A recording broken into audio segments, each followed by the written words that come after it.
रात के 12 बज गए थे। संतोष और आयशा हॉल में बैठे हुए थे और बातें कर रहे थे। ए जी, रात के 12 बज गए पर बच्चे अभी तक नहीं आए हैं, मुझे तो उनकी फिक्र हो रही है। आयशा ने कहा, तुम फिक्र मत करो आयशा, आते ही होंगे, जवान बच्चे हैं, कहीं रास्ते में मस्ती मस्ती कर रहे होंगे। संतोष ने कहा, पर आपको पता है ना ये गांव कैसा है, रात के समय घर से बाहर घूमना ठीक नहीं है। आप फोन कीजिए रुद्र को, मेरा तो जी घबरा रहा है, कहीं उसे कुछ हो ना जाए। एक तो वैसे ही वो चुड़ैल हमारे परिवार के पीछे पड़ी हुई है। हाँ आयशा, करता हूँ, तुम टेंशन मत लो। इतना कहकर संतोष रुद्र को फोन करने लग जाता है। आपके द्वारा डायल किया हुआ नंबर कवरेज क्षेत्र से बाहर है, कृपया कुछ समय पश्चात प्रयास करें। मोबाइल में से आवाज आती है। क्या हुआ जी, उठाया रुद्र बेटे ने फोन? आयशा ने कहा, नहीं आयशा, वो उसका मोबाइल कवरेज क्षेत्र से बाहर बता रहा है। आयशा और संतोष बातें ही कर रहे थे कि तभी वहां पर रुद्र, पीयूष, अर्जुन और समीर अनन्या को लेकर पहुंच जाते हैं। अनन्या अभी भी बेहोश थी, उसे होश नहीं आया था। रुद्र और अर्जुन ने अनन्या को उठाकर रखा था। जब आयशा अनन्या को बेहोश देखती है तो वो घबरा जाती है और कहती है, रुद्र बेटा, ये अनन्या को क्या हुआ? चाची, मैं अभी आपको थोड़ी देर में सब बताता हूँ, पहले हम लोग अनन्या को स्वाति कमरे में लेटा कर आ जाएं। रुद्र ने कहा, हाँ ठीक है बेटा, जल्दी जाओ, संतोष ने कहा। रुद्र और अर्जुन अनन्या को लेकर स्वाति कमरे में चले जाते हैं। कुछ देर बाद सभी लोग साथ बैठे हुए थे। बस स्वाति अनन्या का ख्याल रखने के लिए उसके पास ऊपर वाले कमरे में बैठी हुई थी। तो बता रुद्र बेटा, अनन्या बेहोश कैसे हुई? आयशा ने कहा। रुद्र आयशा को सारा किस्सा सुनाता है कि रिसेप्शन पार्टी में क्या क्या हुआ। क्या कहा बेटा, तन्वी गायब हो गई? संतोष ने चौंकते हुए कहा। हाँ अंकल जी, कुछ पता नहीं चल रहा कि एकदम से तन्वी गायब कैसे हो गई। मैं और पीयूष तो उस वक्त स्टेज पर ही खड़े हुए थे जब ये हादसा हुआ, समीर ने कहा। पर रुद्र बेटा, दीदी ने तो मुझे बताया था कि तन्वी तुमसे प्यार करती थी और बहुत जल्दी दीदी तुम दोनों की शादी करने वाली थी, पर फिर तन्वी ने कुलदीप से शादी क्यों कर ली? और कुलदीप से ही क्यों? क्या उसने तुम लोगों को बताया था उसकी शादी के बारे में? नहीं आंटी जी, नहीं बताया था, हमें अभी आज ही पता चला। इनफैक्ट हमें तो ये भी नहीं पता था कि तन्वी 1 साल से कहाँ है, उसने अपना नंबर जो चेंज कर लिया था। पीयूष ने कहा, अब ये तो तन्वी ही बता पाएगी कि उसने 1 साल तक हमसे कांटेक्ट क्यों नहीं किया और उसने कुलदीप से ही शादी क्यों की। समीर ने कहा, माखनलाल ने तन्वी गुमशुदगी की रिपोर्ट लिख ली थी। अजय ने सारे सर्किट्स चेक कर लिए थे और उसके बिल्कुल समझ नहीं आया था कि अचानक से सिर्फ महेंद्र सिंह की घर की लाइट कैसे चली गई थी। सारे स्विच तो अच्छे से लगे हुए थे। माखनलाल और अजय वहां से जाने लगते हैं। वो लोग दरवाजे के पास ही पहुंचे थे कि तभी माखनलाल की नजर दरवाजे के पास पड़ती है और वो देखता है कि दरवाजे के नीचे कलावा गिरा पड़ा था। ये वही कलावा था जो मेघनाथ मंदिर के पुजारी ने महेंद्र सिंह को बलमाटोला और दासगांव के घरों में बांधने के लिए कहा था। साहब ये देखिए जरा, माखनलाल ने अपने हाथ में वो कलावा उठाते हुए कहा। ये क्या है माखनलाल? अजय ने हैरानी के साथ कहा।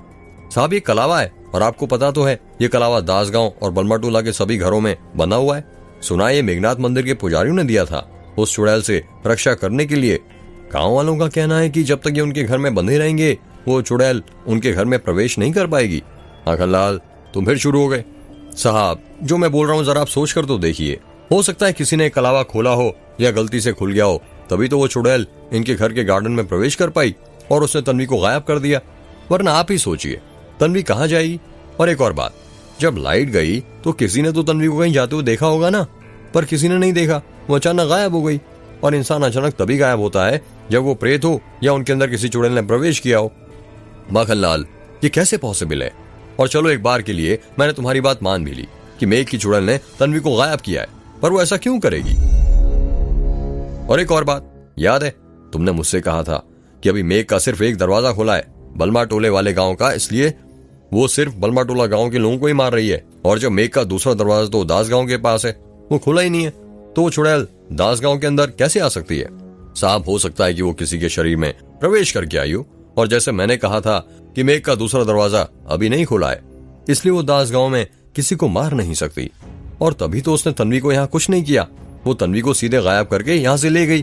पर मुझे अब तन्वी की जान की फिक्र हो रही है। फिक्र तो करनी चाहिए माखनलाल, क्योंकि तन्वी को मेघ की चुड़ैल नहीं बल्कि वो साइको किलर ले गया है जो सबकी नाभि गायब करके उन्हें मार रहा है। हमें जल्द से जल्द उसे पकड़ना पड़ेगा, कहीं हमें देर ना हो जाए और वो साइको किलर तन्वी को कुछ करना दे। सुबह हो गई थी, सुबह के 7 बज रहे थे।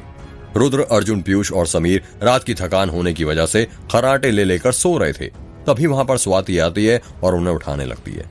उठिए रुद्र भैया, उठिए, स्वाति ने रुद्र को उठाते हुए कहा। क्या हुआ स्वाति, सुबह सुबह क्यों उठा रही हो? सोने दो ना, रुद्र ने कहा। वो भैया अन्य दीदी को होश आ गया है। जैसे ही रुद्र सुनता है अनन्या को होश आ गया है, वो जल्दी से नींद में से उठकर बैठ जाता है और कहता है, क्या कहा? अनन्या को होश आ गया है? हाँ रुद्र भैया, अनन्या दीदी को होश आ गया है। रुद्र अर्जुन, समीर और पीयूष को उठाता है और स्वाति के साथ अनन्या के कमरे में जाने लगता है। अनन्या को होश आ गया था। आयशा और संतोष भी अनन्या के ही कमरे में थे। आयशा अनन्या के साथ उसके बेड पर बैठी हुई थी और सेब काटकर अनन्या को देती जा रही थी। अनन्या सेब की एक एक फांक खा रही थी, तभी वहां पर रुद्र और उसके दोस्त आ जाते हैं। अनन्या, तुम ठीक तो हो? समीर ने कहा। हाँ समीर, अब मैं ठीक हूं, अनन्या ने कहा। थैंक गॉड तुम ठीक हो, वरना हमारी तो जान ही निकली जा रही थी कल रात के हादसे के बाद। पीयूष ने कहा। कल रात के हादसे के बाद? कल रात कुछ हुआ था क्या? कुछ हुआ था मतलब? कल रात इतना बड़ा कांड हो गया और तुम कह रही हो कि कुछ हुआ था? क्या तुम्हें कुछ याद नहीं कल रात क्या हुआ था? पीयूष ने कहा। नहीं, मुझे कुछ याद नहीं। अनन्या कुछ याद करते हुए कहती है, मुझे सिर्फ ये याद है कि जिप्सी में रुद्र हमें तन्वी और उसके रिलेशनशिप के बारे में बता रहा था और वो कैसे मिले और वो क्यों अलग हुए। जिप्सी से उतरने के बाद क्या हुआ मुझे कुछ याद नहीं। इनफैक्ट मुझे तो ये भी याद नहीं कि कल पूरे दिन मेरे साथ क्या हुआ था। अनन्या की बात सुनकर सभी हैरान हो जाते हैं और सोचने लगते हैं कि ऐसा कैसे हो सकता है कि अनन्या को कल रात के बारे में कुछ भी याद नहीं। आखिर वही तो तन्वी को सबसे पहले गले लगाने गई थी।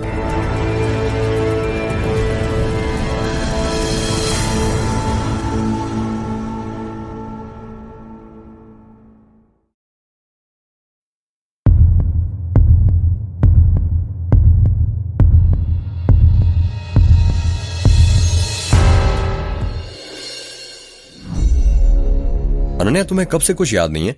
अर्जुन ने कहा। शायद परसों या नरसों से अर्जुन।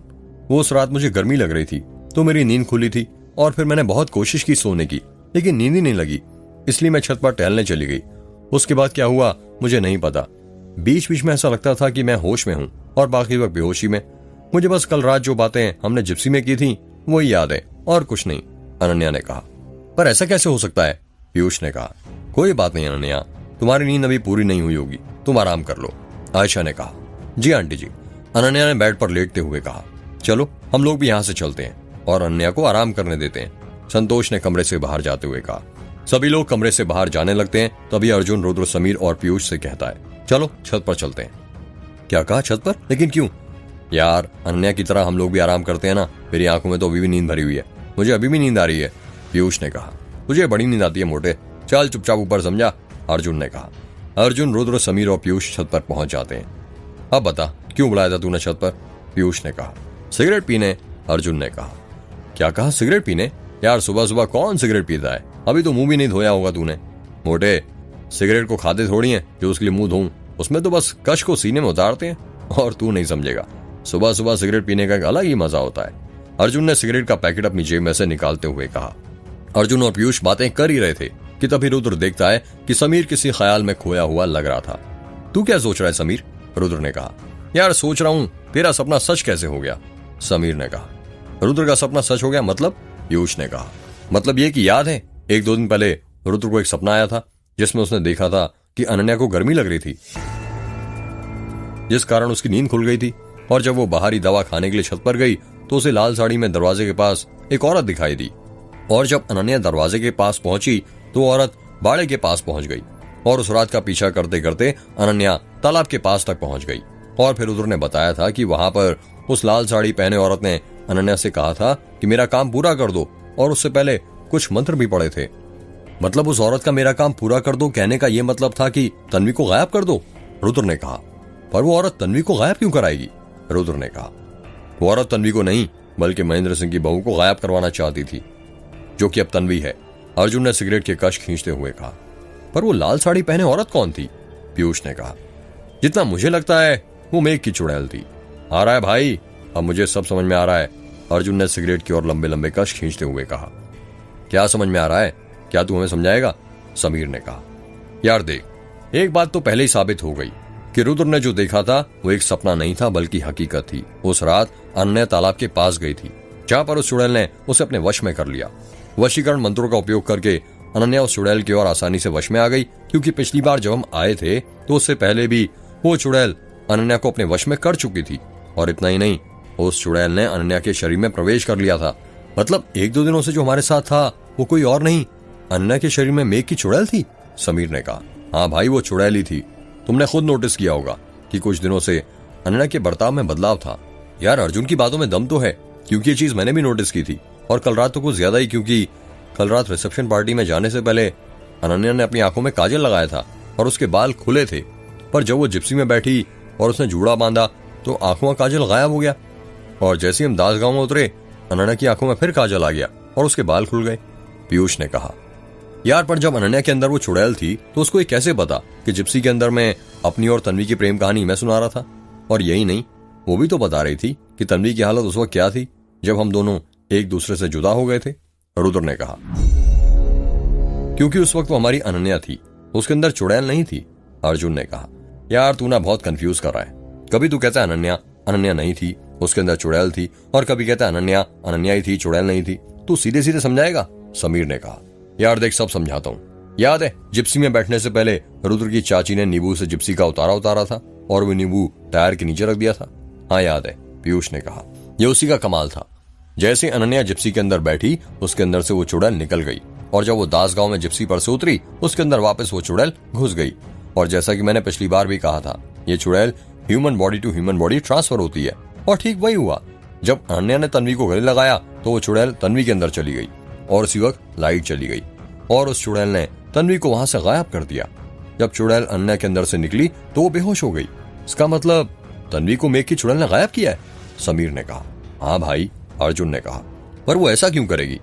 तन्वी को गायब करके उसका क्या फायदा?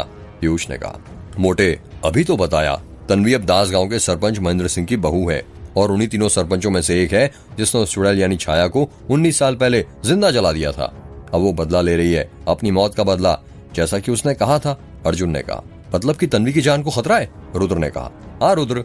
अर्जुन ने कहा, अब सिर्फ इंस्पेक्टर अजय को ही नहीं, हमें भी तन्वी को जल्द से जल्द ढूंढना चाहिए। समीर ने कहा, समीर ठीक कह रहा है, हमें तन्वी को ढूंढना ही पड़ेगा। तन्वी किसी और की पत्नी बन गई तो क्या हुआ? प्यार तो मैं अभी उससे करता हूँ, और सच्चा प्यार इसे ही कहते हैं, जब आपको पता हो कि सामने वाला आपका कभी नहीं हो सकता, पर उसके लिए आप सब कुछ करने के लिए तैयार हो। रुद्र ने कहा।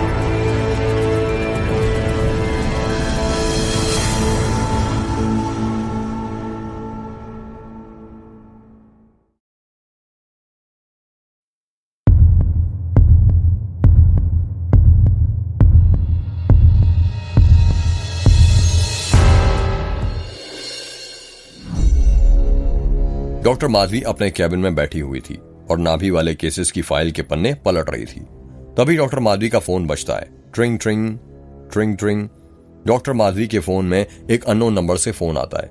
हेलो। डॉक्टर माधवी फोन उठाते हुए कहती हैं, हेलो मैं बोल रहा हूँ। फोन के अंदर से आवाज आती है, मैं कौन? डॉक्टर माधवी ने कहा, अरे मैं भूल गई, वही जिन फाइलों के बदले तुम 1 लाख लेती हो।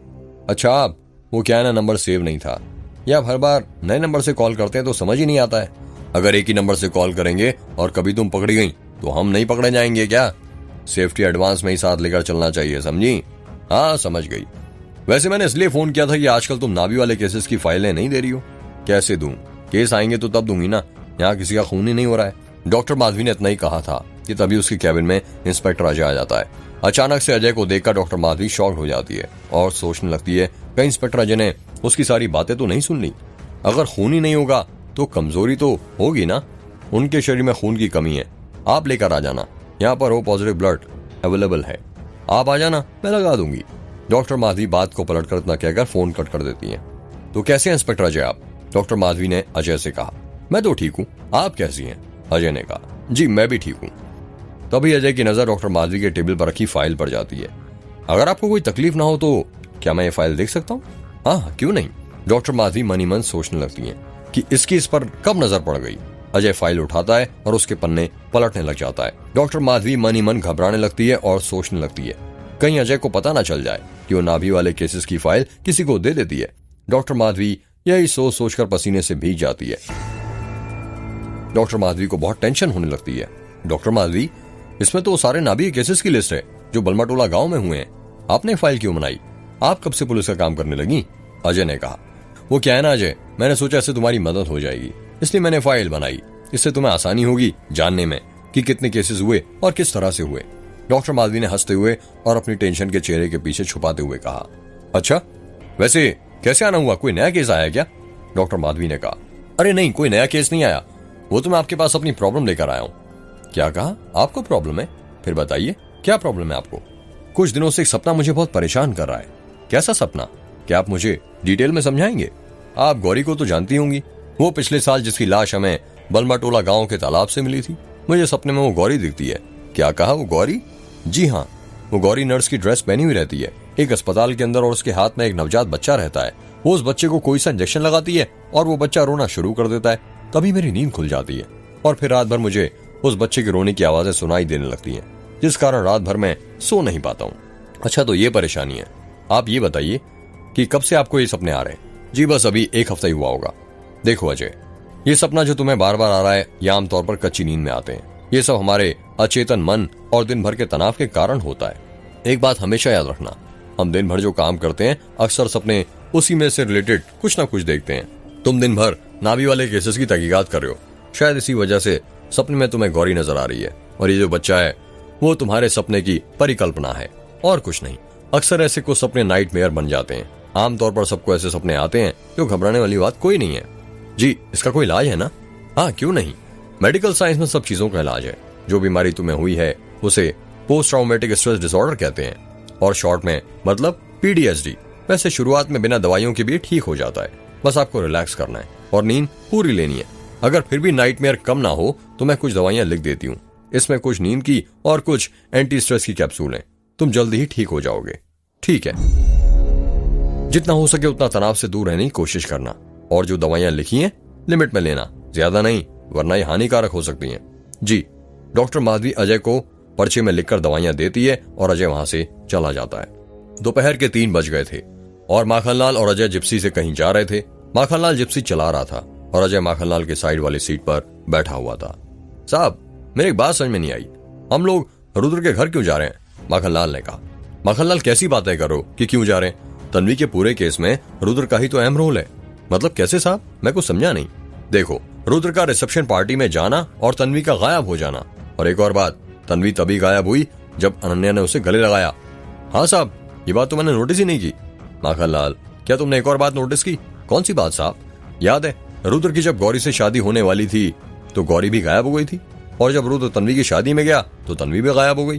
तो आप कहना क्या चाहते हैं कि रुद्र मनहूस है? जिस शादी में जाता है वहां की दुल्हन गायब हो जाती है? नहीं माखनलाल, मैं बस ये साफ करना चाहता हूँ कि इन सबका रुद्र से कोई ना कोई कनेक्शन तो जरूर है। जितना मुझे तन्वी के बारे में पता है, तन्वी का इस दुनिया में कोई नहीं है और गौरी का भी इस दुनिया में कोई नहीं था। हाँ साहब, ये बात भी बहुत कॉमन है दोनों में। माखनलाल, ऐसे बहुत सारे सवाल हैं जिनका जवाब हमें रुद्र के घर पर जाकर पता चलेगा। या आखिर तन्वी ने कुलदीप से शादी क्यों की, जबकि वो तो रुद्र से प्यार करती थी? और गौरी के मर जाने के बाद तो रास्ता बहुत साफ हो गया था, रुद्र और तन्वी आराम से एक दूसरे से शादी कर सकते थे। हाँ साहब, ये बात तो मेरे भी समझ में नहीं आ रही। अजय और माखनलाल रुद्र की हवेली पर पहुंच जाते हैं। वो दोनों अपनी गाड़ी से नीचे उतरते हैं और पास में रुद्र की जिप्सी खड़ी हुई थी। अजय रुद्र की जिप्सी के चारों तरफ घूमने लग जाता है। अजय को जिप्सी के चारों तरफ घूमता हुआ देख माखनलाल कहता है, साहब ये आप क्या कर रहे हैं? जिप्सी के चारों तरफ क्यों घूम रहे हैं? माखनलाल, देख रहा हूं किसी की नजरों से छुपाकर, जिप्सी के अंदर छुपाकर किसी को किडनैप किया जा सकता है या नहीं। मतलब आप ये कहना चाहते हैं कि रुद्र और उसके दोस्तों ने मिलकर तन्वी का किडनैप किया है? माखनलाल, ये जो दोस्त होते हैं ना, दोस्ती के लिए सब कुछ कर सकते हैं, किडनैप क्या, किसी का खून भी। और मैंने पहले ही कहा था, किसी को पाने के लिए रुद्र कुछ भी कर सकता है। बड़ा ही जिद्दी है बचपन से।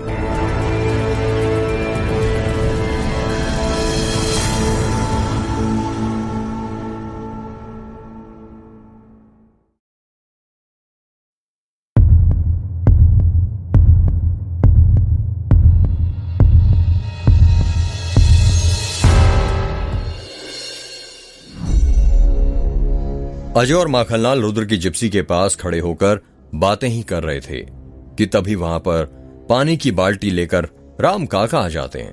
पानी की बाल्टी काफी भरी थी और जब राम काका उसको लेकर चल रहे थे तो बाल्टी में पानी ज्यादा होने की वजह से उसका पानी बाहर गिर रहा था। अरे मालिक, आप? राम काका ने अजय और माखनलाल को देखते हुए कहा।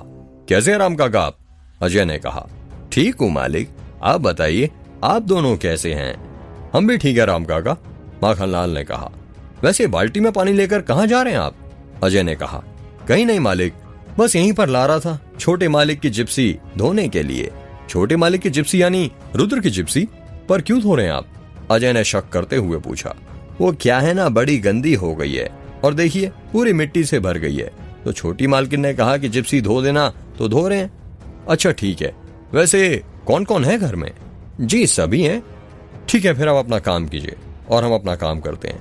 इतना कहकर अजय और माखनलाल हवेली के अंदर चले जाते हैं। हवेली के अंदर सभी लोग हॉल में बैठे हुए थे। अनन्या भी वहीं पर बैठी हुई थी। उसे अब पहले से बेहतर महसूस हो रहा था। जब अजय और माखनलाल हवेली के अंदर आते हैं तो सभी लोग उन दोनों को देखकर हैरान हो जाते हैं। आयशा सोफे पर से उठ जाती है और कहती है, अरे इंस्पेक्टर साहब आप? जी हाँ हम, माखनलाल ने कहा। कैसे आना हुआ आपका? संतोष ने कहा। अरे संतोष जी, पुलिस वाले हम हैं और हमारा काम है सवाल पूछना। आप तो हमारा ही काम करने लगे। वो कहते हैं ना, जिसका काम उसको साझे, तो सवाल हम पूछेंगे और जवाब आप लोग देंगे। अजय ने कहा। कैसे सवाल? रुद्र ने कहा। बताते हैं रुद्र, थोड़ा सब्र तो रखो। बैठने के लिए नहीं कहोगे? अरे आइए ना, आप बैठिए, आयशा ने कहा। अजय और माखनलाल सभी लोगों के सामने सोफे पर बैठ जाते हैं। मैं आप लोगों से जो सवाल पूछने वाला हूं, तो मैं आप सबको पहले ही बता देता हूं कि आप उनका सीधा सीधा जवाब दें। बात को घुमाने की कोशिश मत कीजिएगा, समझे? हमारे पास पहले वक्त बहुत कम है। तो मेरा सवाल सीधा रुद्र तुमसे है, अजय ने कहा। हाँ पूछो, क्या पूछना है अजय तुम्हें? रुद्र ने कहा। क्या तुम तन्वी से प्यार करते थे? अजय ने कहा। इसका कैसे क्या लेना देना? रुद्र ने कहा। रुद्र, मैंने पहले ही कहा था, मेरे सवालों का सीधा सीधा जवाब देना। मैंने पूछा क्या तुम तन्वी से प्यार करते थे? हाँ, रुद्र ने कहा। क्या तन्वी भी तुमसे प्यार करती थी? हाँ। यदि हाँ, तो फिर तन्वी ने किसी और से शादी क्यों की? पता नहीं। पता नहीं से क्या मतलब? तुम प्यार करते थे उससे, इतना भी नहीं पता कि उसने किसी और से शादी क्यों की? वही अजय, मैं प्यार करता था और मैं पहले ही बता चुका हूं कि हम दोनों का कॉलेज में ही ब्रेकअप हो गया था। सिर्फ ब्रेकअप हुआ था रुद्र, और ब्रेकअप होने से प्यार तो खत्म नहीं होता ना। तभी तो पिछली बार तन्वी तुम्हारी शादी में आई थी। रुद्र अजय की बात का कोई जवाब नहीं देता। क्या तुम में से किसी को भी पता है कि तन्वी ने कुलदीप से शादी क्यों की? अजय ने कहा। कोई कुछ जवाब नहीं देता है। अनन्या, तुम्हें तो पता ही होगा ना, आखिर तुम तन्वी की बेस्ट फ्रेंड जो थी। अजय ने अनन्या से सवाल पूछा। नहीं इंस्पेक्टर अजय, मुझे नहीं पता, क्योंकि तन्वी का तो 1 साल से मुझसे कोई कांटेक्ट ही नहीं हुआ। अनन्या ने कहा। पर क्यों? क्या तुम में से किसी की भी 1 साल से तन्वी से बात नहीं हुई? नहीं, पीयूष ने कहा। अच्छा अब ये बताओ कि जिस वक्त तन्वी रिसेप्शन पार्टी से गायब हुई, उस वक्त रुद्र तुम कहाँ थे? अजय ने कहा। मैं अर्जुन के साथ पार्टी में ही था और समीर, पीयूष और अनन्या स्टेज पर गए थे। तुम स्टेज पर क्यों नहीं गए थे? मेरा मन नहीं था। मन नहीं था या तुम सबकी प्लानिंग थी? तुम कहना क्या चाहते हो अजय? रुद्र ने कहा। यही रुद्र कि तुम सब प्लानिंग के साथ गए थे। वहां पर तुमने समीर, पीयूष और अनन्या को स्टेज पर भेजा और अर्जुन को लाइट का स्विच ऑफ करने के लिए। जैसे ही अर्जुन ने लाइट का स्विच ऑफ किया, अनन्या ने उसी वक्त गले मिलकर तन्वी को क्लोरोफॉर्म सुंघाया, जिससे वो बेहोश हो गई। और उसी वक्त तुम तन्वी को अंधेरे में वहां से लेकर चले गए। और जब लाइट आई तो अनन्या ने बेहोशी का बहाना किया ताकि आधे लोगों का वहां पर माइंड डाइवर्ट हो जाए, और हॉस्पिटल का बहाना बनाकर तुम लोग तन्वी को लेकर वहां से सब के सब निकल गए। अजय, ये क्या बोल रहे हो तुम? आखिर हम लोग तन्वी को किडनैप क्यों करेंगे? क्योंकि तन्वी ने किसी और से शादी कर ली रुद्र, और तुम अभी उससे प्यार करते हो। ये तुम्हें भी पता है। Everything is fair in love and war. Inspector Ajay, तुम हम पर बेबुनियाद आरोप लगा रहे हो, समझे? हमें तो पता ही नहीं था कि हम लोग तन्वी की रिसेप्शन पार्टी में जा रहे हैं। हमें तो वहां पर जाकर पता चला कि तन्वी ने शादी कर ली है, समीर ने कहा। बच्चे ठीक कह रहे हैं इंस्पेक्टर साहब, मैंने जबरदस्ती करके उन्हें वहां पर भेजा था ताकि महेंद्र सिंह और हमारे रिश्तों में कड़वाहट ना आ जाए, आयशा ने कहा। कड़वाहट तो आई गई है ना आयशा जी, आखिर आपकी घर की बनने वाली बहू किसी और की बहू जो बन गई है। पर यह सोचिए, जब महेंद्र सिंह को जो पता चलेगा कि उनकी बहू पहले से किसी से प्यार करती थी और वो कोई और नहीं बलमा टोला के सरपंच का बेटा रुद्र है, तब क्या होगा? कितना बड़ा हड़कंप मचेगा उनके घर में। उसकी फिक्र आप मत करिए इंस्पेक्टर साहब, तब की तब देख लेंगे। आखिर हम भी राय हैं, संतोष ने कहा। खैर छोड़िए इन सब बातों को हाल फिलहाल के लिए। रुद्र, तुम्हें और तुम्हारे दोस्तों को छोड़ रहा हूं क्योंकि कानून सबूत मांगता है और मेरे पास कोई सबूत नहीं है। पर तुम सब शक की निगाहों में तो हो, तो जब भी मैं कॉल करूं तुम्हें और तुम्हारे दोस्तों को पूछताछ के लिए पुलिस स्टेशन आना होगा, समझे? हाँ समझ गया। अजय, दोस्त होने के नाते एक एडवाइस दूं? नहीं, कोई जरूरत नहीं है, तुम्हारी दोस्ती की भी और तुम्हारी एडवाइस की भी। ले लो, शायद काम आ जाए। मुझ पर और मेरे दोस्तों पर फालतू के आरोप लगाने से बेहतर होगा कि तुम अपना काम अच्छे से करो। खाली पुलाव बनाने की जगह केस सॉल्व करो तो अच्छा होगा। मुझे मेरा काम मत सिखाओ रुद्र, अभी तो मैं जा रहा हूं, पर जल्द मुलाकात होगी सबूतों के साथ। इतना कहकर अजय और माखनलाल वहां से चले जाते हैं। रात के 12 बज रहे थे। आसमान को काले बादल ने ढक रखा था। ताज गांव की सड़कों पर घना अंधेरा छाया हुआ था। उस अंधेरी सड़क पर आधी रात में तन्वी चल रही थी। तन्वी ने शादी का जोड़ा पहना हुआ था। ये वही जोड़ा था जिसमें वो रिसेप्शन पार्टी से गायब हुई थी। हाथों में लाल चूड़ियां और गले में लाल रंग का स्कार्फ। तन्वी सड़क पर ऐसे चल रही थी जैसे किसी ने उसे अपने वश में करके रखा हो। सुनसान सड़क पर तन्वी अकेले अकेले चलते जा रही थी। दूर दूर तक कोई नजर नहीं आ रहा था। दास गांव में सभी लोग सो चुके थे। जुगनों के ची ची की करने की आवाजें आ रही थीं। चलते चलते तन्वी दास गांव के घर के दरवाजे के पास आकर खड़ी हो जाती है। जैसे ही तन्वी वहां पर रुकती है, आसमान में कहीं से ढेर सारे चील आ जाते हैं और उस घर के ऊपर मंडराने लगते हैं। चीलों के चिल्लाने की आवाजें गूंजने लगती हैं।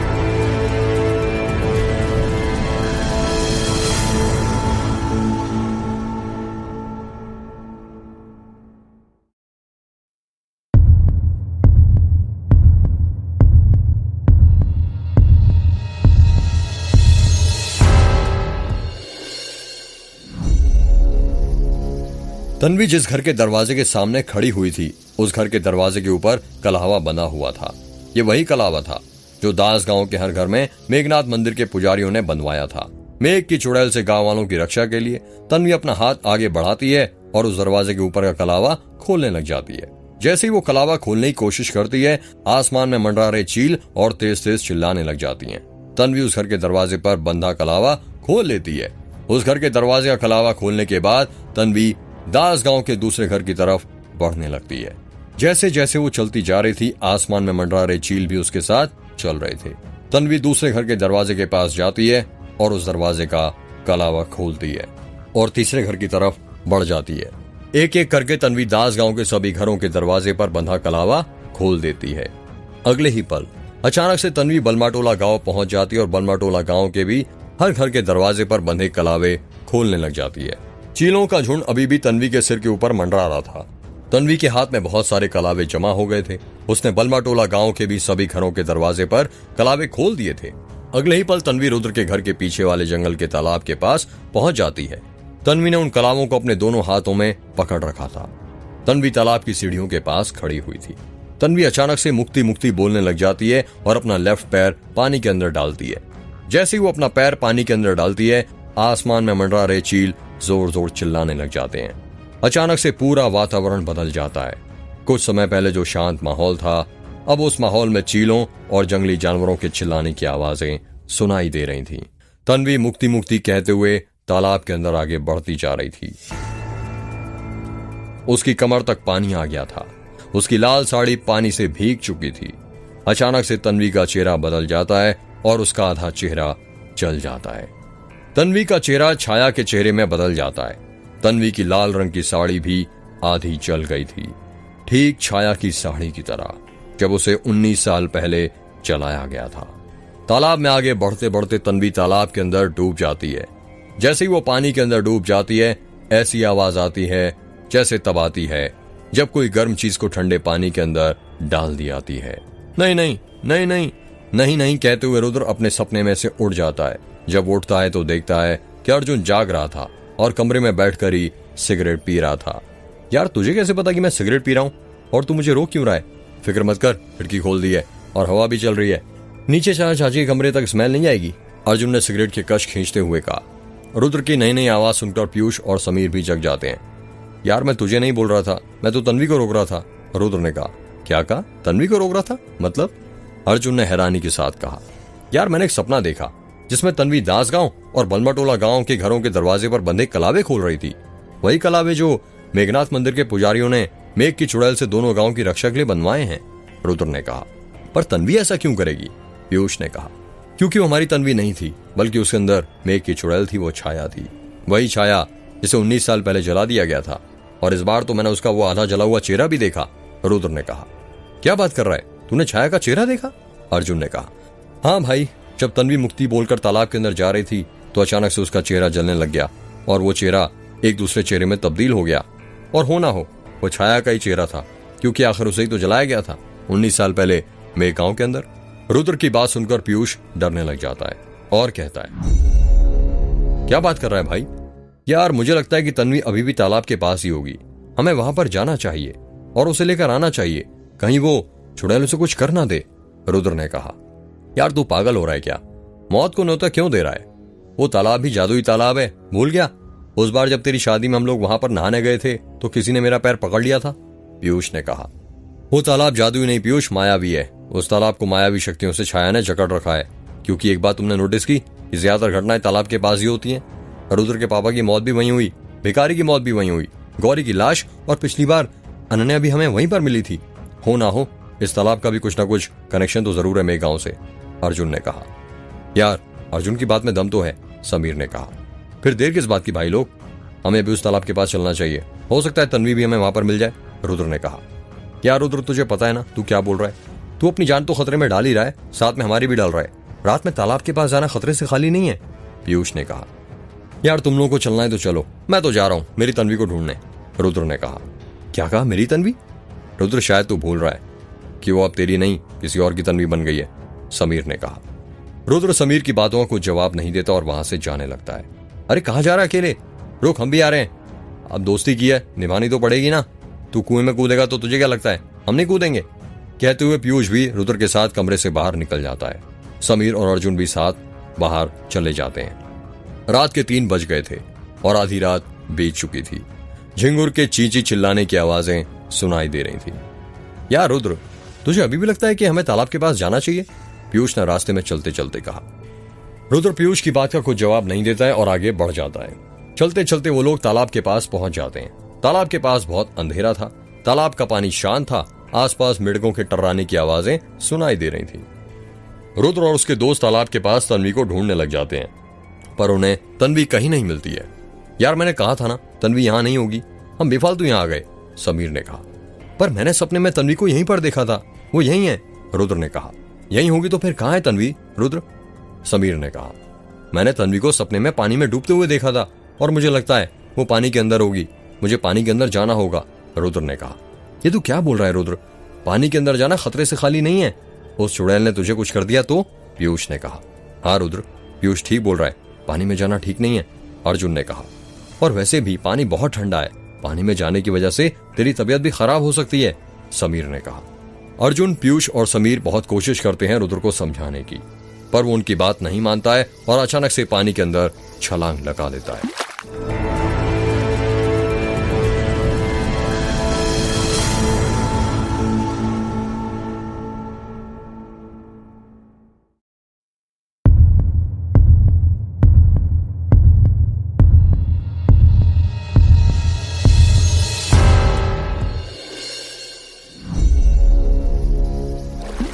रुद्र पानी के अंदर छलांग लगाता है। पानी के छींटे उड़ने की आवाजें आती हैं। पानी की कुछ बूंदें अर्जुन, पीयूष और समीर के ऊपर उड़ जाती हैं। रुद्र, रुद्र, रुद्र, अर्जुन चिल्लाते हुए रुद्र को आवाज लगाता है, पर उससे पहले ही रुद्र पानी में कूद चुका होता है। यार ये रुद्र भी ना कभी हमारी बात ही नहीं मानता।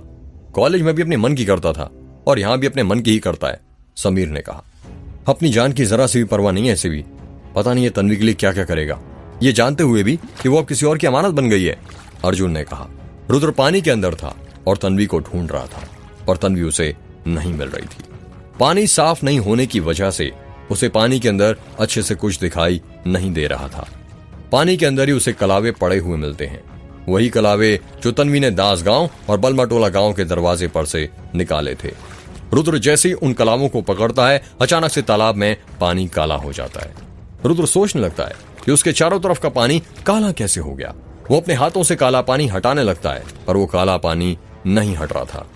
यार बहुत देर हो गई, रुद्र अभी तक क्यों नहीं आया, समीर ने कहा। यार मुझे तो उसकी फिक्र हो रही है, कहीं उस चुड़ैल ने उससे कुछ कर तो नहीं दिया पानी के अंदर, पीयूष ने कहा। यार आई थिंक हमें पानी के अंदर चलकर देखना चाहिए, कहीं उसे कुछ हो ना जाए, अर्जुन ने कहा। तुम लोग जाओ, मैं यहाँ पर रखवाली करता हूँ। हम तीनों को कुछ हो गया तो कोई तो होना चाहिए ना जो गाँव वालों को बुला ले, पीयूष ने कहा। डरपोक कहीं के, बस यही कामना कर तू कि हमें कुछ हो जाए, समीर ने कहा। यार वक्त बर्बाद मत कर और जल्दी चल पानी के अंदर, अर्जुन ने कहा। हाँ चल। समीर और अर्जुन भी पानी के अंदर कूद जाते हैं। रुद्र अभी भी अपने हाथों से काला पानी हटा रहा था और पानी के बाहर निकलने की कोशिश कर रहा था, लेकिन निकल नहीं पा रहा था। रुद्र अपने हाथों से पानी निकाल ही रहा था कि तभी उसे पानी के अंदर एक लाल साड़ी में एक लड़की दिखती है। काला पानी होने की वजह से उस लड़की का चेहरा रुद्र को नहीं दिख पा रहा था। वो लड़की वही लाल साड़ी पहने थी जैसी तन्वी ने पहनी थी। रुद्र को लगता है कि वही तन्वी है और रुद्र पानी के अंदर उस लाल साड़ी पहनी लड़की के पास जाने लगता है। पानी के अंदर लाल साड़ी पहनी लड़की बैठी हुई थी। उस लड़की ने अपने चेहरे पर घूंघट भी ओढ़ कर रखा था। रुद्र उस लड़की के नजदीक पहुंच गया था। रुद्र पानी के अंदर था, इसलिए वो उस लड़की को आवाज नहीं लगा पा रहा था। रुद्र अपने हाथ आगे बढ़ाता है और उस लड़की का घूंघट ऊपर करने लग जाता है। जैसे ही रुद्र उस औरत का घूंघट ऊपर करता है, वो देखता है कि वो तन्वी नहीं बल्कि छाया थी। छाया का आधा चेहरा जला हुआ था। रुद्र उसका चेहरा देखकर डर जाता है। उसके मुंह से बुलबुले बनने लग जाते हैं और अचानक से छाया उसके सामने से गायब हो जाती है। रुद्र को अचानक ऐसा लगने लगता है कि कोई उसे पानी के अंदर नीचे खींच रहा हो। रुद्र पानी के तल तक पहुंच जाता है और वो डूबने लग जाता है। रुद्र की आंखें बंद होने लगती हैं। उसे ऐसा लगने लगता है कि अब वो नहीं बचने वाला। तभी वहां पर अर्जुन और समीर पहुंच जाते हैं और उसे पानी के अंदर से बाहर ले जाते हैं। जब पीयूष अर्जुन और समीर को रुद्र को पानी से बाहर लाते हुए देखता है तो वो घबरा जाता है और कहता है, इसे क्या हो गया? अर्जुन और समीर रुद्र को जमीन पर लेटा देते हैं। रुद्र के शरीर के अंदर पानी भर गया था। अर्जुन रुद्र के सीने को अपने हाथों से दबाने लग जाता है। यार, रुद्र को हुआ क्या, कुछ बताओगे? पीयूष ने कहा। पता नहीं यार, स्विमिंग तो इसे आती है, पर फिर पता नहीं कैसे डूब गया, समीर ने कहा। अर्जुन बार बार अपने दोनों हाथों से रुद्र का सीना दबाए जा रहा था। तभी रुद्र अपने मुंह से पानी फेंकने लग जाता है। रुद्र पानी थूकते हुए उड़ जाता है। रुद्र, क्या हुआ था पानी के अंदर? अर्जुन ने कहा। अर्जुन, मैंने पानी के अंदर छाया को देखा, रुद्र ने कहा। क्या कहा? छाया यानी मेघ की चुड़ैल, वही औरत जिसे 19 साल पहले जला दिया गया था, पीयूष ने कहा। हाँ भाई, वही औरत को। पहले मुझे लगा कि वो तन्वी है, क्योंकि उसने भी लाल साड़ी पहनी हुई थी, पर वो अपनी तन्वी नहीं, छाया थी, रुद्र ने कहा। क्या तुझे फिर पानी के अंदर तन्वी नहीं मिली? अर्जुन ने कहा। नहीं, वहां मुझे तन्वी नहीं मिली, पर वहां पर पानी के अंदर ये कलावे पड़े हुए मिले थे, जो मेरे सपने में तन्वी ने लोगों के घरों के दरवाजे पर से निकाले थे। रुद्र ने अपने हाथ में पकड़े कलावे दिखाते हुए कहा। इसका मतलब जो तूने सपने में देखा वो सपना नहीं था, हकीकत थी, पीयूष ने कहा। हाँ पीयूष, रुद्र का सपना हकीकत था, अर्जुन ने कहा। चलो चलते हैं अभी यहां से, इससे पहले यहां कुछ और हो, समीर ने कहा। हाँ, मुझे भी ये लगता है कि हमें यहां से जल्द से निकल जाना चाहिए, यही हम सबके लिए ठीक होगा, पीयूष ने कहा। तो चलो फिर, अर्जुन ने कहा। रुद्र और उसके दोस्त वहां से चले जाते हैं। सुबह के 10 बज रहे थे। महेंद्र सिंह अपने घर में अपनी पत्नी के साथ बैठे हुए थे। ठाकुर साहब, मेरे तो समझ में नहीं आ रहा, बहू अचानक से स्टेज पर से गायब कहां हो गई, ठकुराइन ने कहा। मेरे भी समझ नहीं आता ठकुराइन, ऐसा कैसे हो गया? बहू ऐसे गायब हुई जैसे उसके अंदर कोई अदृश्य शक्ति हो, महेंद्र सिंह ने कहा। ठाकुर साहब, अभी तो बहू ने सही से घर में प्रवेश भी नहीं किया था, तो इतनी सारी परेशानियां होने लगी। जब बहू घर के अंदर प्रवेश कर लेगी तब क्या होगा? ठकुराइन, तुम ये मत सोचो, पहले बहू को मिलने तो दो। महेंद्र सिंह और ठकुराइन बातें कर ही रहे थे कि तभी ठाकुर साहब कहते हुए लालू बाहर से हवेली के अंदर आता है। लालू बहुत घबराया हुआ लग रहा था। क्या हुआ लालू, इतना घबराए हुए क्यों लग रहे हो? महेंद्र सिंह ने कहा। ठाकुर साहब, गजब हो गया। क्या गजब हो गया लालू, कुछ बताओगे भी? ठकुराइन ने कहा। वो जो कलावे दास गांव बलमटोला गांव के घर के दरवाजे के बाहर बंधे थे ना, वो कलावे, इतना कहकर लालू सांस लेने लग जाता है। वो कलावे क्या लालू, आगे बताओ ना, उन कलावे को क्या? महेंद्र सिंह ने कहा। वो कलावे रात ही रात में किसी ने खोल दिए। क्या कहा, किसी ने खोल दिए? महेंद्र सिंह ने हैरानी के साथ कहा। हाँ ठाकुर साहब, किसी के घर में भी वो कलावे नहीं बंधे हुए हैं, सिर्फ दास गांव ही नहीं, बलमटोला गांव के कलावे भी खुले हुए हैं। पर वो कलावे किसने खोले? ठकुराइन ने कहा। पता नहीं मालकिन, लालू ने कहा। लगता है मुसीबत और अपने गांव में भी आ गई है। हमें अभी मेघनाथ मंदिर के पुजारी से मिलने जाना पड़ेगा और इस समस्या का समाधान निकालना पड़ेगा, महेंद्र सिंह ने कहा। ठाकुर साहब, आप अभी जाइए, पता नहीं कब क्या हो जाए, ठकुराइन ने कहा। हाँ, हम अभी निकलते हैं ठकुराइन, आप फिक्र मत कीजिए। चलो लालू। जी ठाकुर साहब, चलिए, लालू ने कहा।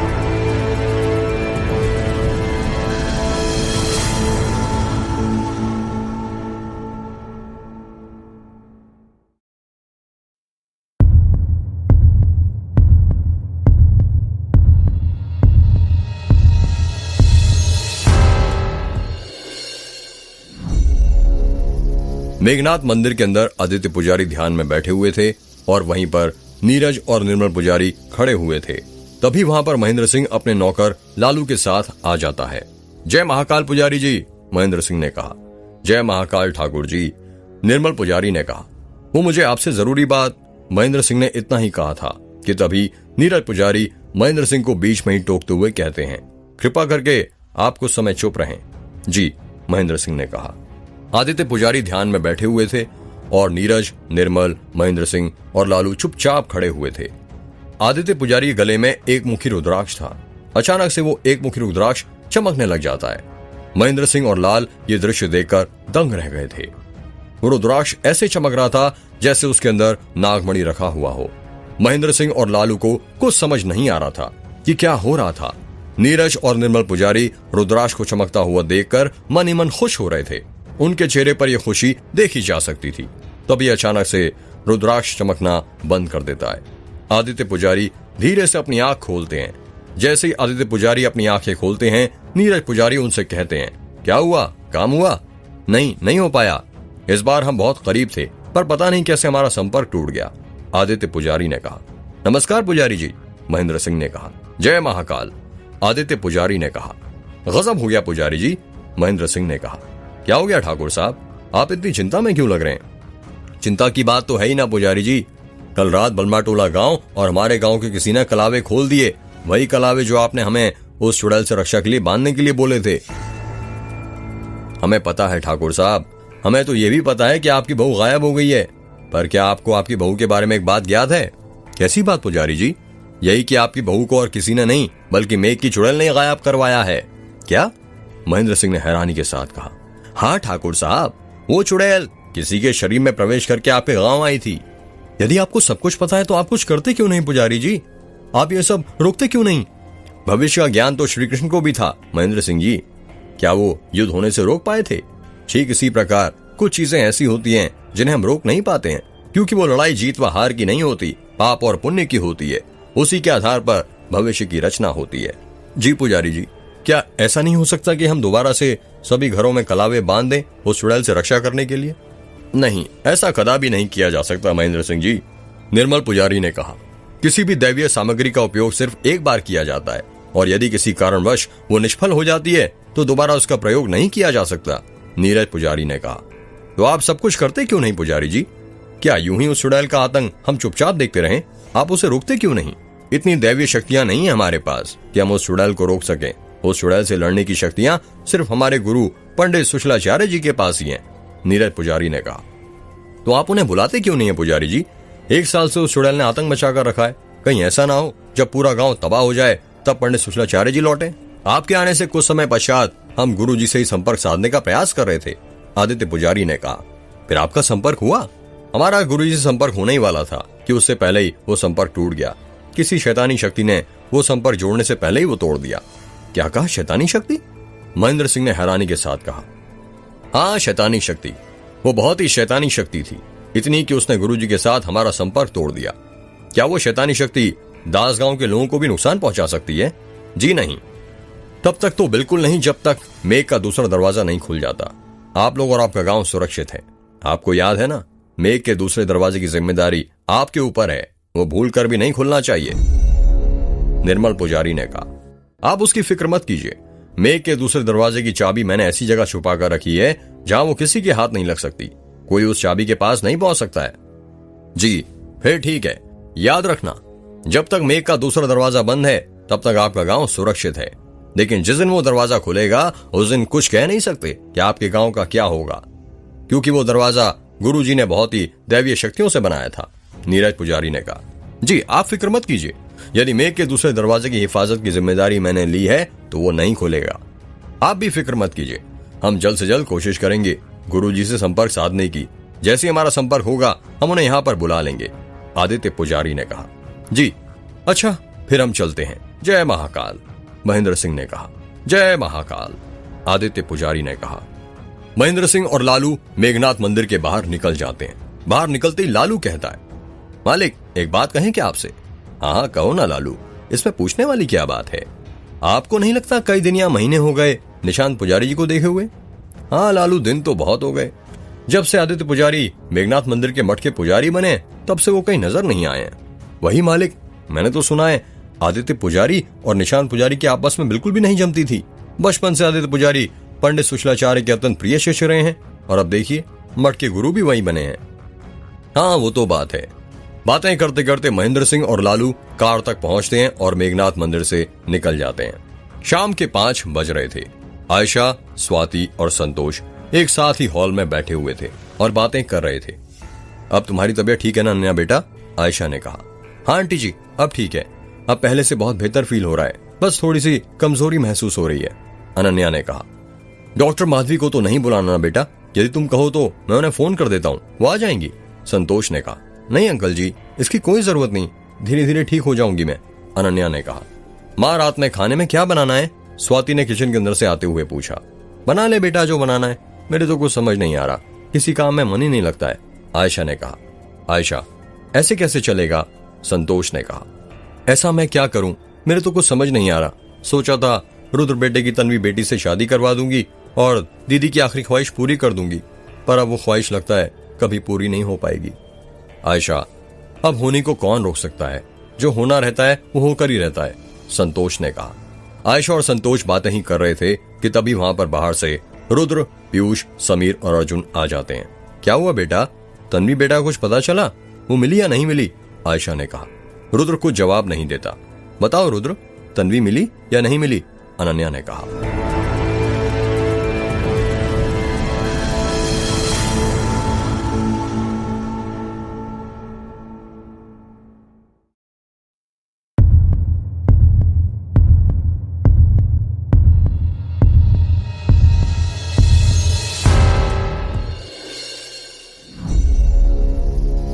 नहीं चाची, तन्वी कहीं नहीं मिली।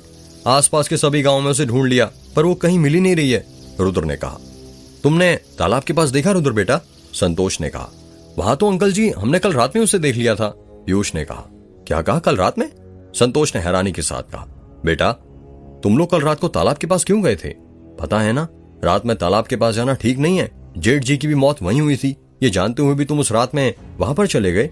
यदि तुम्हें कुछ हो जाता तो? आयशा ने कहा। सॉरी चाची, मैं भूल गया था, पर मैं क्या करता। कल रात मैंने एक सपना देखा था जिसमें मैंने तन्वी को तालाब के पास देखा था, रुद्र ने कहा। क्या कहा, तालाब के पास? अनन्या ने कहा।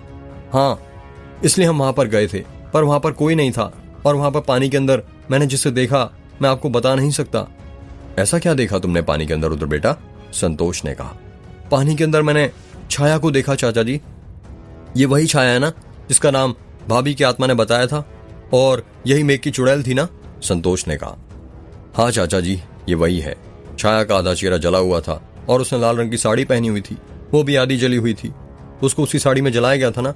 हाँ बेटा, सुना तो यही था हमने कि मेघ गांव में एक औरत को सुहागन के जोड़े में जलाया गया था, आयशा ने कहा। पर क्यों चाची, हर बार सिर्फ यहीं पर आकर हम रुक जाते हैं कि आखिर उसे क्यों जलाया गया था? आप लोगों को नहीं पता क्या उसे क्यों जलाया गया था? आप भी तो तब यहीं पर होंगे ना? नहीं बेटा, जिस वक्त उसे जलाया गया था उस वक्त मैं तुम्हारे चाचा के साथ अपने मायके गई हुई थी। चाची, गांव वालों से सुना है कि उस औरत को जलाने में पिताजी का भी हाथ था, क्या है, सच है? रुद्र ने कहा। संतोष और आयशा रुद्र के सवाल का कुछ जवाब नहीं देते हैं। चाची बताइए, मैं कुछ पूछ रहा हूं, क्या छाया को जलाने में पिताजी का भी हाथ था? हाँ रुद्र बेटा, छाया को जलाने में तुम्हारे पिताजी का भी हाथ था, आयशा ने कहा। तो फिर आपने उन्हें यह पाप करने से रोका क्यों नहीं, और उनसे पूछा क्यों नहीं कि उन्होंने अपने साथियों के साथ मिलकर छाया को क्यों जलाया?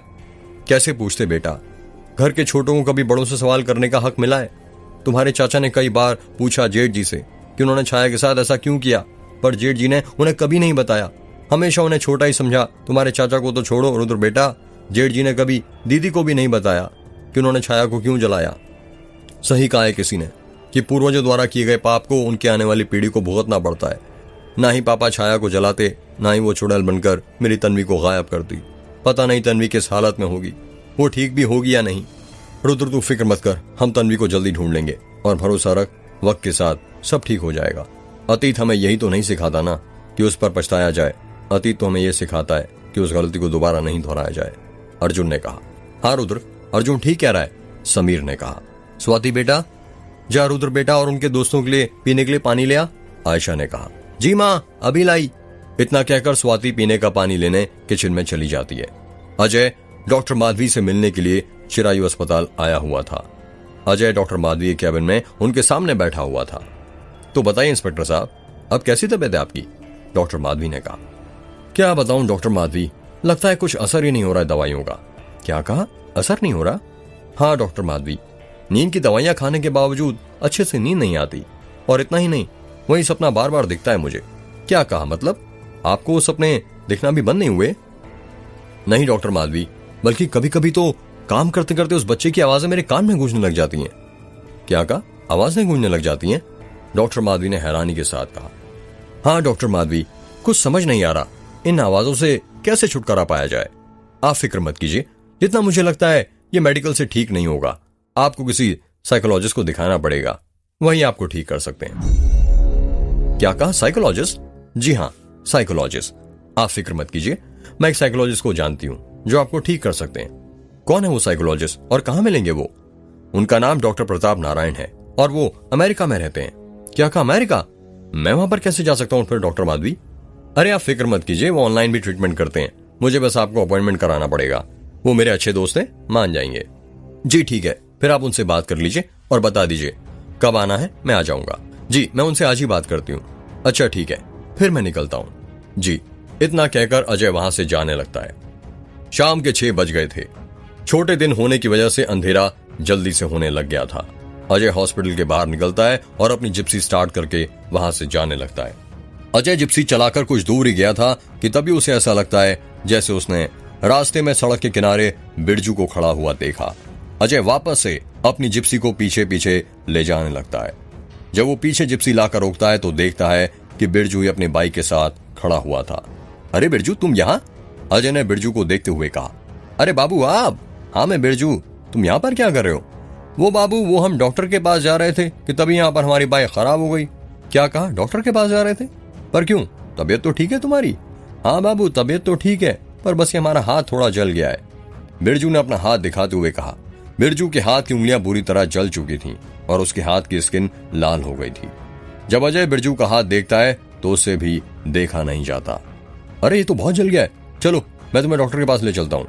अरे नहीं बाबू, आप काहे परेशान होते हैं, आप तो दूसरी तरफ जा रहे हैं ना। अरे इसमें परेशानी वाली क्या बात है? उस दिन तुमने मुझे लिफ्ट दी थी, आज मैं तुम्हें लिफ्ट दे देता हूँ, हिसाब चुकता। नहीं बाबू, हिसाब तो अभी चुकता नहीं हुआ है, वो तो हमेशा आप पर बना ही रहेगा। मतलब? कुछ बातों का मतलब नहीं होता बाबू, वो समझनी पड़ती हैं। तुम ना बहुत बातें घुमाते हो बिरजू, जल्दी चलो और बैठो जिप्सी में। इतना जलाए पर ऐसा लगता है कि तुम्हें जरा भी दर्द महसूस नहीं हो रहा है। अब क्या बताएं बाबू, ये तो छोटे मोटे जख्म हैं। इतना कहते हुए बिरजू अजय की जिप्सी में बैठ जाता है और वो दोनों अस्पताल जाने के लिए निकल जाते हैं। वैसे बिरजू एक बात बताओ, तुम्हारा हाथ जल कैसे गया? अक्सर हाथ तभी जलता है जब किसी को जलाया जाता है, अजय ने कहा। अजय का सवाल सुनकर बिरजू के होश उड़ जाते हैं और वो घबराने लग जाता है। ऐसा लग रहा था जैसे वो मन ही मन सोच रहा हो कि ये क्या पूछ लिया अजय ने।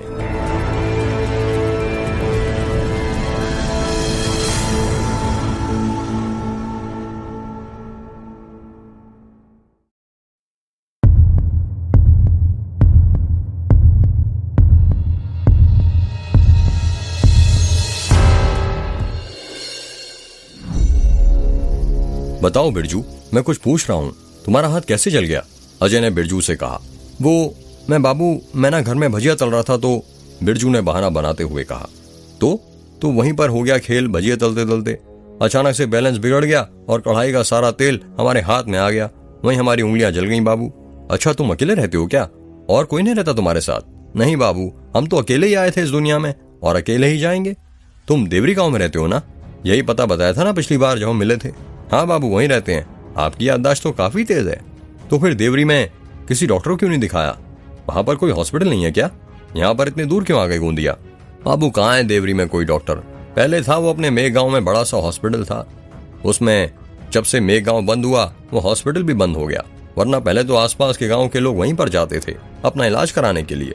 ये बच्चा रोना शुरू हुआ कि चले लोग अपने बच्चे को अस्पताल लेकर। आखिर सरकारी अस्पताल जो था, कहाँ लोगों का पैसा लगना था। क्या कहा? बच्चा रोना शुरू हुआ कि लोग चले अपने बच्चे को अस्पताल लेकर? इसका मतलब पहले में गांव में हॉस्पिटल था? अजय ने हैरानी के साथ कहा। हाँ बाबू, आपको नहीं मालूम क्या? अजय और बिरजू बातें ही कर रहे थे कि तभी चिरायु अस्पताल आ जाता है।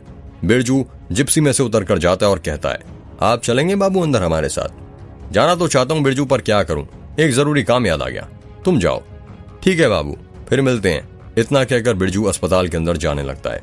बिरजू के जाने के बाद अजय अपना मोबाइल निकालता है और माखनलाल को फोन करता है। हेलो, हाँ माखनलाल, अजय ने कहा। जी साहब, बोलिए, कहां पर हो तुम? साहब, ये आपने आसपास के गांव में बोला था ना कि तन्वी को ढूंढने के लिए, तो उसी को ढूंढ रहा था। तो अभी कहां पर हो? साहब, साड़ी टोला गांव में हूं। साड़ी टोला गांव मतलब बलमा टोला गांव से 6-7 किलोमीटर दूर? जी साहब। तो एक काम करो, जितनी जल्दी हो सके तुम मुझे मेघ गांव के पहले दरवाजे पर मिलो, जो बलमा टोला गांव के पास है। क्या कहा साहब? मेघ गांव के पहले दरवाजे पर? क्यों साहब? माखनलाल ने हैरानी के साथ कहा। हाँ माखनलाल, मेघ गांव के पहले दरवाजे पर। साहब, आपकी तबीयत तो ठीक है ना? आप क्यों खुद कुएं में कूदने जा रहे हैं, ये पता होकर भी कि मेघ गांव के अंदर चुड़ैल घूम रही है? माखनलाल, फिर बकवास। मुझे तुम्हारी बकवास नहीं सुननी, समझे? तुम चुपचाप मेघ के पहले दरवाजे के पास मिलो, समझे? साहब ठीक है, आपको चलना ही है ना, तो मैं तैयार हूं। ऐसा करते हैं, हम कल सुबह चलते हैं। अभी अंधेरा भी हो गया है, हमें ज्यादा कुछ दिखेगा भी नहीं। नहीं माखनलाल, कुछ काम ऐसे होते हैं जिन्हें वक्त रहते ही खत्म कर देना चाहिए। और वैसे भी हम पुलिस वाले हैं, हमारे लिए क्या दिन और क्या रात, सब एक समान है। ठीक है साहब, अब आपके आगे किसकी चल सकती है। मैं मिलता हूं आपको मेघ के दरवाजे के पास, पर प्लीज जल्दी आ जाना। हाँ माखनलाल, मैं आ जाऊंगा, मैं निकल गया हूं यहां से। इतना कहकर अजय अपना फोन कट कर देता है। रात के 8 बज गए थे और माखनलाल मेघ गांव के पहले दरवाजे के बाहर खड़ा होकर अजय का इंतजार कर रहा था।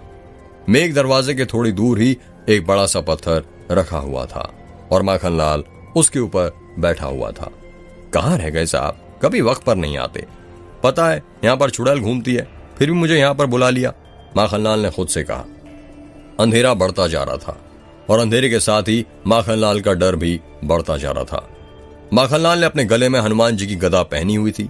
माखनलाल उस गले को निकाल लेता है और जय बजरंग बली का जाप करने लग जाता है। हवाएं काफी तेज चल रही थीं।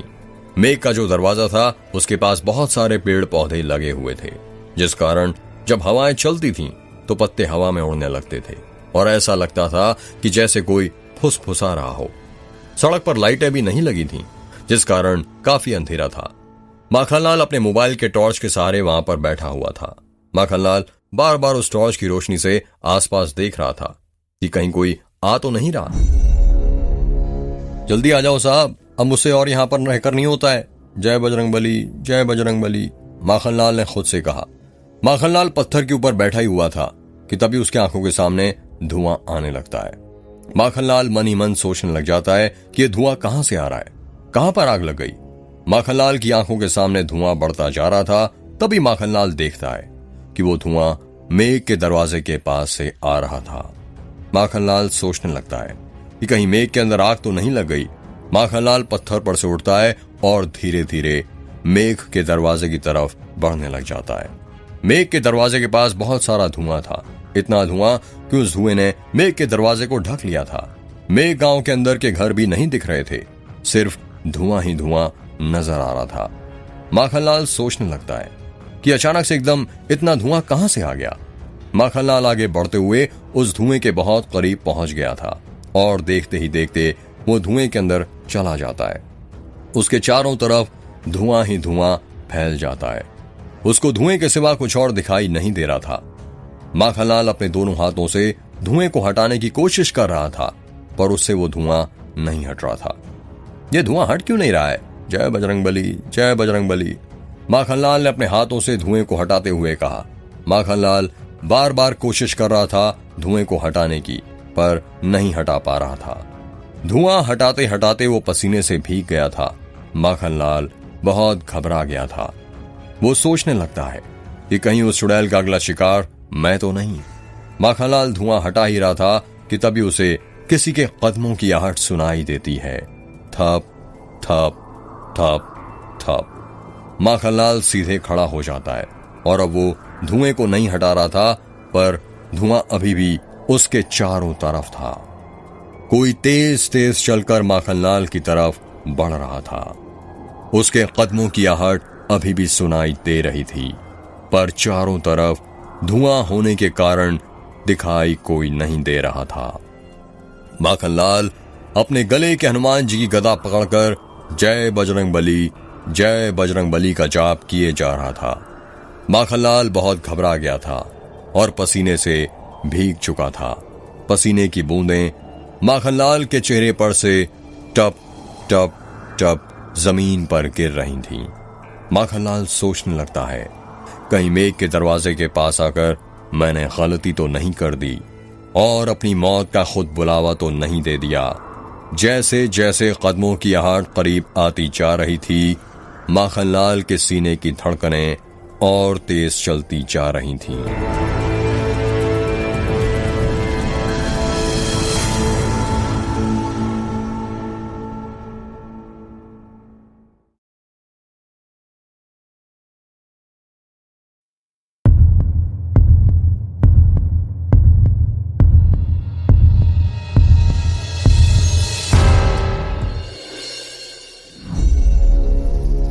माखनलाल पसीने से लथपथ हो चुका था।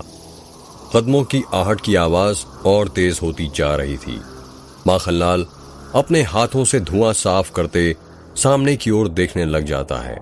माखनलाल अपनी आंखों के सामने का धुआं हटा ही रहा था कि तभी अचानक से जोर जोर से कुत्ते भौंकने लग जाते हैं। भौं भौं भौं भौं। मेघ गांव पूरी तरह खाली होने की वजह से कुत्ते भौंकने की आवाजें पूरे गांव के अंदर गूंजने लगती हैं। कुत्ते लगातार भौंके जा रहे थे कि माखनलाल के बिल्कुल भी समझ में नहीं आ रहा था कि क्या हो रहा है। माखनलाल को उस धुएं में कुछ नजर नहीं आ रहा था। माखनलाल अपने हाथों से धुआं हटा ही रहा था कि तभी पीछे से कोई माखनलाल के कंधों पर हाथ रखता है। जैसे ही कोई माखनलाल के कंधों पर हाथ रखता है, माखनलाल सहम जाता है। माखनलाल जय बजरंग बली का जाप करना चालू कर देता है। माखनलाल सोचने लगता है कि उसके कंधों पर हाथ किसने रख दिया, कहीं मेघ की चुड़ैल तो नहीं। माखनलाल धीरे धीरे पीछे मुंडी घुमाने लग जाता है। जब वो पीछे पलट कर देखता है तो अचानक से सारा धुआं अपने आप गायब हो जाता है और उसे अजय दिखाई देता है। अजय को देखकर माखनलाल हैरानी के साथ कहता है, साहब आप? हाँ माखनलाल, मैं यहाँ पर मैं नहीं आऊंगा तो कौन आएगा? मैंने ही तो तुम्हें यहाँ पर बुलाया था ना। पर यह बताओ, तुम मेघ के दरवाजे के अंदर क्या कर रहे हो? मैंने तो तुम्हें बाहर खड़े होकर मेरा इंतजार करने को कहा था ना। पहले तो खुद ही कहते हो कि मेघ के अंदर चुड़ैल है, मैं अकेला अंदर जाऊंगा तो मुझे मार देगी, और अब तुम खुद अकेले अंदर जा रहे हो। साहब यहाँ पर बहुत सारा धुआं था, मैं उसी को साफ कर रहा था। उस धुएं को हटाते हटाते कब मैं मेघ गांव के अंदर आ गया पता ही नहीं चला। क्या कहा? धुआं था? कहां पर? अजय ने हैरानी के साथ कहा। यहाँ पर साहब, और कहां? माखनलाल, कहां पर तुम्हें धुआं नजर आ रहा है? यहाँ पर तो कुछ भी नहीं है। साहब मेरी बात का यकीन कीजिए, अभी थोड़ी देर पहले मैं यहाँ पर बहुत धुआं था। माखनलाल, थोड़ी देर पहले बहुत सारा धुआं था, पर फिर वो कहां चला गया? मेरा आते ही हवा में उड़ गया क्या? मुझे तो लगता है तुमने अपनी रात की खुराक अभी से ले ली। कितनी बार बोला है, ड्यूटी के वक्त शराब मत पिया करो, ड्यूटी के वक्त अपना फर्ज निभाया करो, पर तुम मुंह की मानते ही नहीं। साहब मैं सच बोलता हूँ, मैंने शराब बिल्कुल नहीं पी है, चाहे तो आप मेरे मुंह की खुशबू सूंघ कर देख लीजिए। माखनलाल, मुझे नहीं सूंघना, तुम्हारे मुंह की बदबू पता नहीं कब से तुमने अपना मुंह तक नहीं धोया। माखनलाल, तुम जब देखो ना मेरा वक्त बर्बाद करते रहते हो, और कुछ नहीं। चलो चुपचाप मेघ गांव के अंदर। साहब आपके मेरी जान लेने पर तुले हैं। माखनलाल चुपचाप मेरे पीछे चलो, ये मेरा ऑर्डर है, समझे? जी साहब। माखनलाल चुपचाप अजय के पीछे पीछे जाने लग जाता है। गांव के अंदर काफी अंधेरा था, इसलिए अजय और माखनलाल ने अपने मोबाइल के टॉर्च ऑन कर लिए थे। साहब आप ये तो बता दीजिए कि हम लोग मेघ गांव के अंदर आए क्यों हैं? हॉस्पिटल ढूंढने के लिए। मैं वो हॉस्पिटल देखना चाहता हूं जो पहले मेघ गांव के अंदर था। क्या कहा साहब? मेघ गांव के अंदर हॉस्पिटल था? माखनलाल ने हैरानी के साथ कहा। हाँ माखनलाल, पर आपको कैसे पता? बिरजू ने बताया। क्या कहा? बिरजू ने? वो आपको कब मिल गया? और ये कब बता दिया कि मेघ गांव के अंदर पहले हॉस्पिटल था? ये एक लंबी कहानी है माखनलाल, बाद में बताऊंगा। पहले जिस काम के लिए आए हैं वो कर लें, हॉस्पिटल ढूंढ लें। हाँ जी साहब। अजय और माखनलाल मेघ गांव के अंदर हॉस्पिटल ढूंढने लग जाते हैं। हॉस्पिटल ढूंढते ढूंढते माखनलाल और अजय को 1 घंटा हो गया था, पर अभी तक उन्हें मेघ का हॉस्पिटल नहीं मिला था। मेघ के कुछ घर पूरी तरह टूट चुके थे और कुछ घर की दीवारों में दरारें पड़ गई थी। माखनलाल बुरी तरह मेघ गांव में घूमते घूमते थक गया था, पर अभी तक उसे और अजय को हॉस्पिटल नहीं मिला था। साहब एक बात कहूं? माखनलाल ने कहा। हाँ कहो माखनलाल। साहब आप देख रहे हैं ना मेघ के घरों की हालत क्या हो गई है। मुझे नहीं लगता यहाँ पर हमें हॉस्पिटल मिलेगा। मेरे तो ये समझ में नहीं आता कि हम उस हॉस्पिटल को क्यों ढूंढ रहे हैं। मेघ गांव में पहले हॉस्पिटल था या नहीं, उससे हमें क्या लेना देना है? ये तो मुझे भी नहीं पता माखनलाल, पर कभी कभी कुछ चीजें हमें बेवजह ही करनी चाहिए। मैं बस अपने मन की तसल्ली के लिए सब कर रहा हूँ। साहब आपकी मन की तसल्ली के चक्कर में किसी दिन मेरी जान चली जाएगी। माखनलाल ने धीरे से कहा। क्या कहा माखनलाल तुमने? कुछ नहीं साहब, माखनलाल ने अपनी मुंडी हिलाते हुए कहा। माखनलाल, तुम ना बहुत ज्यादा बातें करते हो और काम कम। अब चुपचाप हॉस्पिटल ढूंढो, समझे? अब कोई सवाल मत पूछना। जी साहब। अजय और माखनलाल फिर से मेघ गांव के अंदर हॉस्पिटल ढूंढने लग जाते हैं। अजय और माखनलाल हॉस्पिटल ढूंढ ही रहे थे कि तभी अजय को एक बड़ा सा टूटा फूटा घर नजर आता है। माखनलाल, वो देखो, अजय ने कहा। क्या साहब, वो तुम्हें बड़ा घर नहीं दिख रहा क्या? अजय ने अपने हाथ से इशारा करते हुए कहा। हाँ साहब, दिख रहा है। पूरे मेघ गांव में हवेली और स्कूल के बाद यही सबसे बड़ी इमारत दिखी है मुझे मेघ गांव में। हाँ माखनलाल, क्योंकि यही मेघ का हॉस्पिटल है। क्या, मेघ का हॉस्पिटल? ये बात आप इतनी गारंटी के साथ कैसे कह सकते हैं साहब? माखनलाल, इस घर के ऊपर देखो, एक बोर्ड लगा हुआ है जिसमें हॉस्पिटल लिखा हुआ है, जो कि मिट गया है। हाँ साहब, और जितना मुझे पता है पुराने जमाने में ऐसे ही हॉस्पिटल हुआ करते थे, कोई बड़ी बड़ी बिल्डिंग्स नहीं होती थी। बिल्कुल सही कहा माखनलाल। अब वक्त बर्बाद मत करो और हॉस्पिटल के अंदर चलो। क्या कहा साहब, हॉस्पिटल के अंदर? माखनलाल ने हैरानी के साथ कहा। साहब, आपको मेघ का हॉस्पिटल देखना था, वो आपने देख लिया, अब यहां से वापस चलते हैं ना। माखनलाल, तुम ही सोच कर देखो, इतना वक्त बर्बाद किया है इस हॉस्पिटल को ढूंढने के लिए, और अब तुम कहते हो कि यहां से वापस चलो। हमारा मतलब क्या निकलेगा यहां इतनी दूर आने का और हॉस्पिटल को ढूंढने का? वैसे बात तो बिल्कुल ठीक है साहब आपकी। एक काम करते हैं ना, आप अंदर जाइए, मैं यहीं बाहर आपका इंतजार करता हूं। ठीक है, जैसी तुम्हारी इच्छा। इतना कहकर अजय हॉस्पिटल की तरफ जाने लगता है। तभी माखनलाल अजय को रोकते हुए कहता है। साहब। क्या है माखनलाल? साहब जल्दी आना, यहां अकेले मुझे डर लग रहा है। पहले जाने तो दो माखनलाल। अजय हॉस्पिटल के पास पहुंच जाता है। हॉस्पिटल का गेट टूटा हुआ था, जिस कारण वो आसानी से हॉस्पिटल के अंदर घुस जाता है। हॉस्पिटल के अंदर काफी अंधेरा था, दीवारें जर्जर हो गई थी। ऐसा लग रहा था कि हॉस्पिटल की इमारत कभी भी ढह सकती थी। अजय अपने मोबाइल के टॉर्च की रोशनी के सहारे धीरे धीरे आगे बढ़ने लग जाता है। कई दीवारों पर मकड़ियों ने अपना घर बना लिया था। उन्हें अपने हाथ से हटा हटाकर अजय आगे बढ़ रहा था। इमारत पूरी तरह खाली थी, जिस कारण अजय जब हॉस्पिटल के अंदर चल रहा था तो उसे खुद उसके कदमों की आहट 2-3 बार सुनाई दे रही थी। अजय हॉस्पिटल के अंदर आगे ही बढ़ रहा था कि तभी वो चलते चलते रुक जाता है और कुछ ऐसा दिखता है जिसे देखकर उसे अपनी आंखों पर भरोसा नहीं हो रहा था।